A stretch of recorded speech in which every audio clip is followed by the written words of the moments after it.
He lives in an ordinary street, in an ordinary house. His name is Milo. He's starting a scrapbook about his life. There's not much to show just yet. Everyone has to put up with the head of department. You don't have to like it. I was putting up with But it. things are changing for To Milo. demote you. Oh, His that's father not fair. has lost his job. What a person needs in a situation like this is inspiration.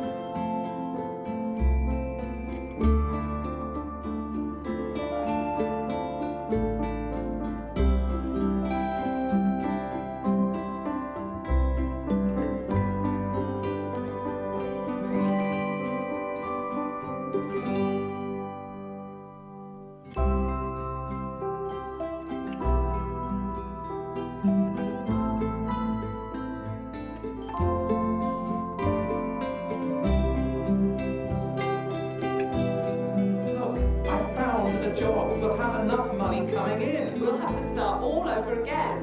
We'll be living in the middle of nowhere. We can move on in a few years. Once you leave the city, you can never move back. You still haven't packed your things, Milo. We're leaving tomorrow, not next week. You could always move in with us. You could live in our shed.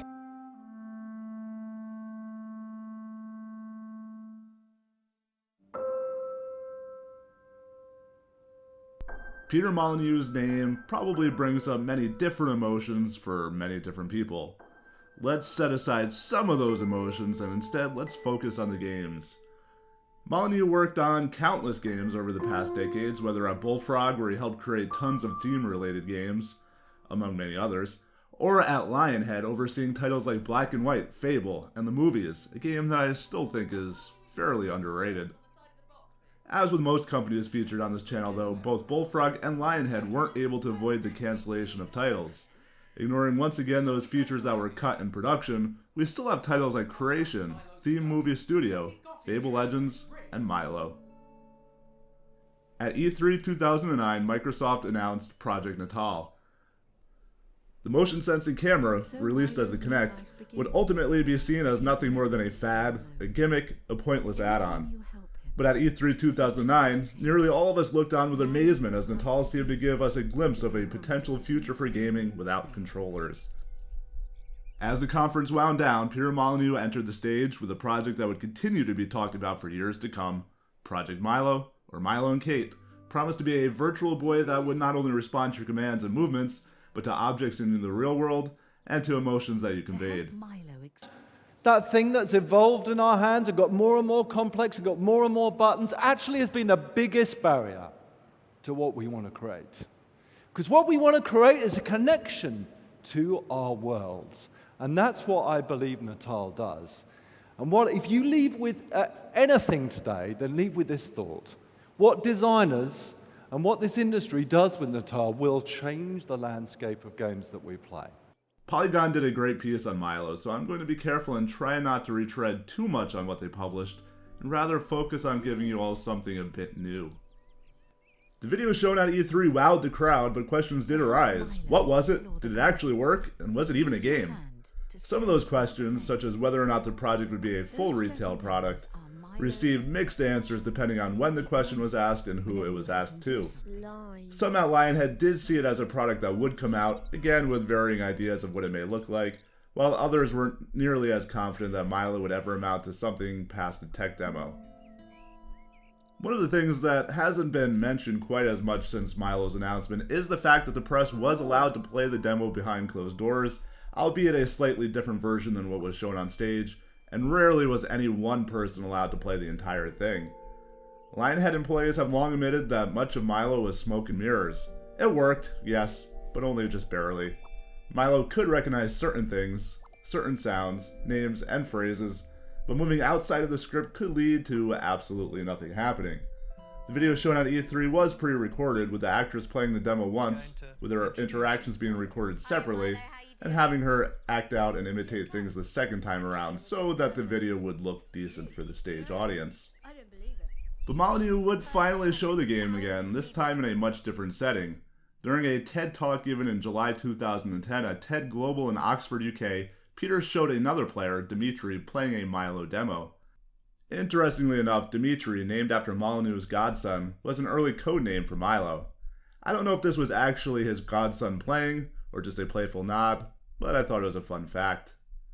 I could go on into the details of this demo, but you can just watch it yourself. In fact, you have been watching parts of the demo play out during this video, including the introduction video, which was a rough cutscene. Other cutscenes like these don't seem to have played during the demo, but they did exist within build files. Years later, Milo would grow to value all living creatures, even a rat he rescued when he was at university.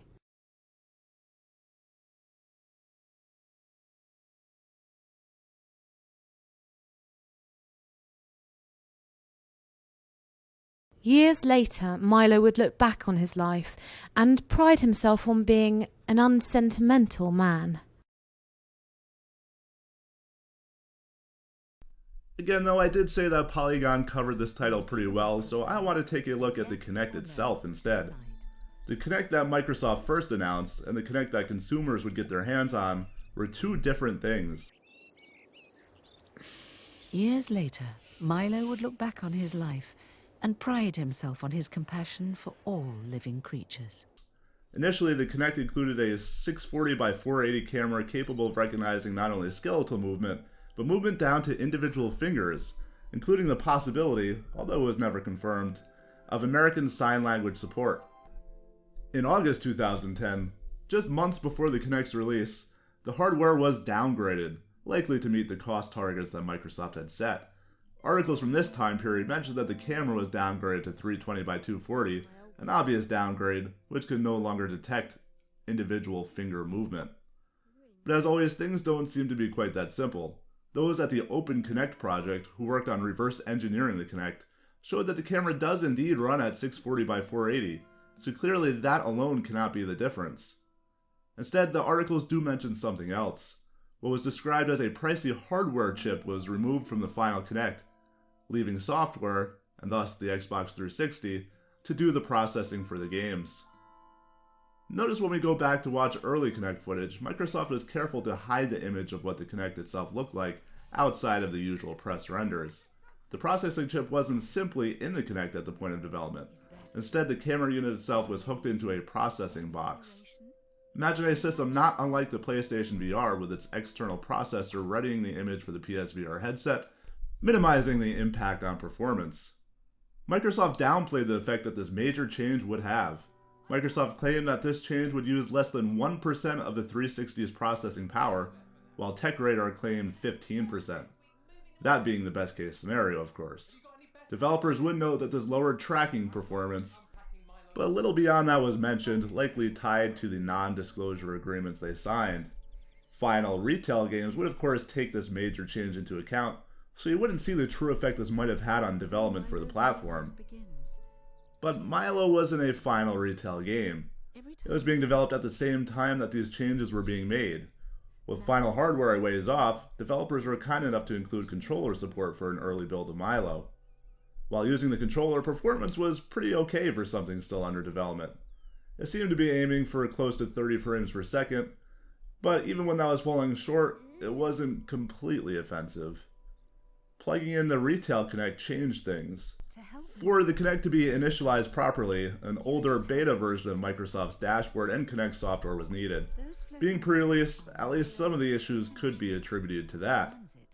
But with only a 1% difference, as Microsoft claimed, the impact on the game, even in development, shouldn't be too huge, right? Check out the side-by-side footage of Milo running with the Kinect and without. This is the same scene, same conditions, done from a cold boot to try to limit any potential outside factors.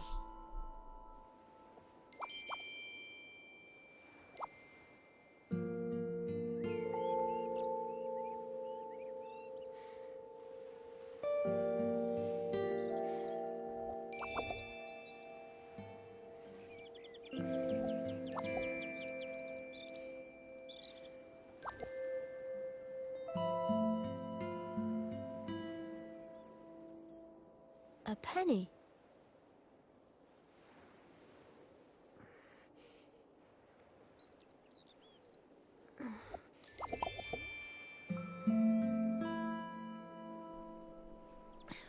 If you thought that was surprising, check out what happens when I plug in a Kinect mid-game.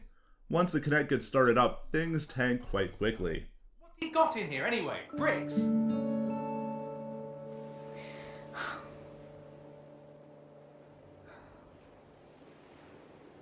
And so Milo's new life begins, but he has never felt so alone.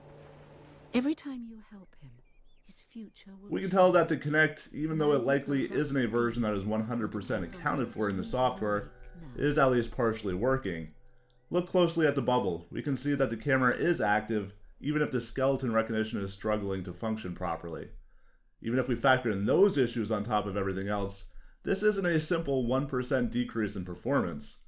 With only one data point, with this version of Milo, it's impossible to draw any broad conclusions about the impact that the Kinect's changes had on game development on the platform, especially since we don't have a prototype Kinect to compare things with.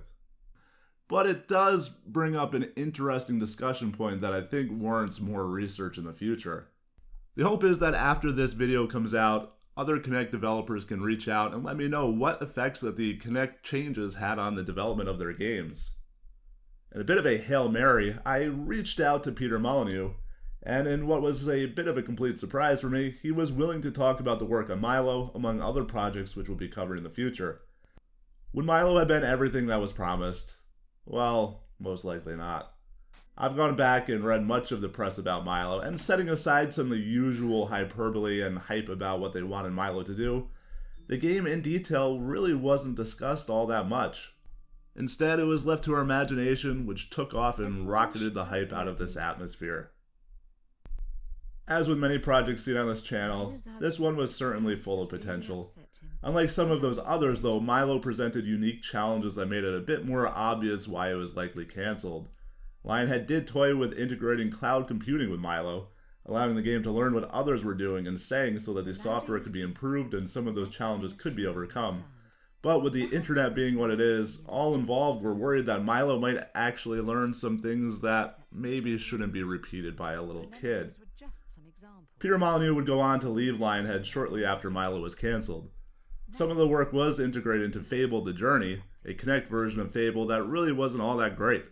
Microsoft would then begin to focus on the Xbox One, shifting Lionhead's focus to a 4v1 multiplayer version of Fable, titled Fable Legends.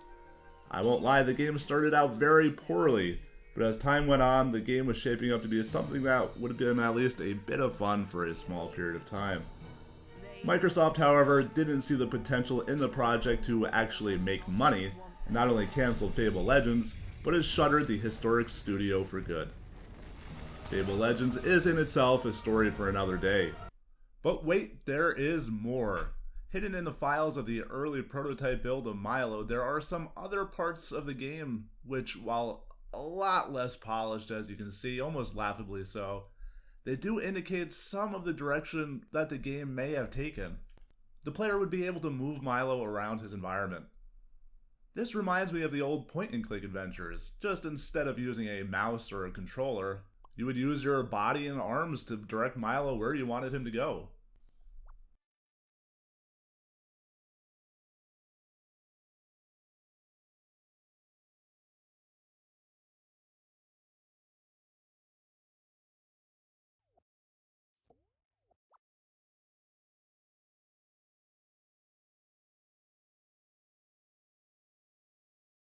And also remember that this game was called Milo and Kate, not just Milo. For all the footage that has been released, we didn't really see a whole lot of Kate, and I wish I could say that we're going to see a lot more right now, but you're not. Instead, it would seem that Milo finds Kate in the woods. Come here, boy.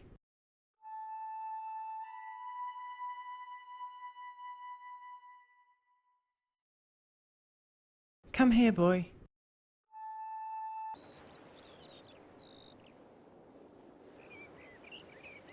It's interesting to see that not only would the player be talking to Milo, but there are also opportunities to build a relationship with Kate the dog. Unfortunately, there isn't a whole lot of other content hidden in this demo, but I think this is a really important part of history. Do hit that subscribe button and check us out on Patreon.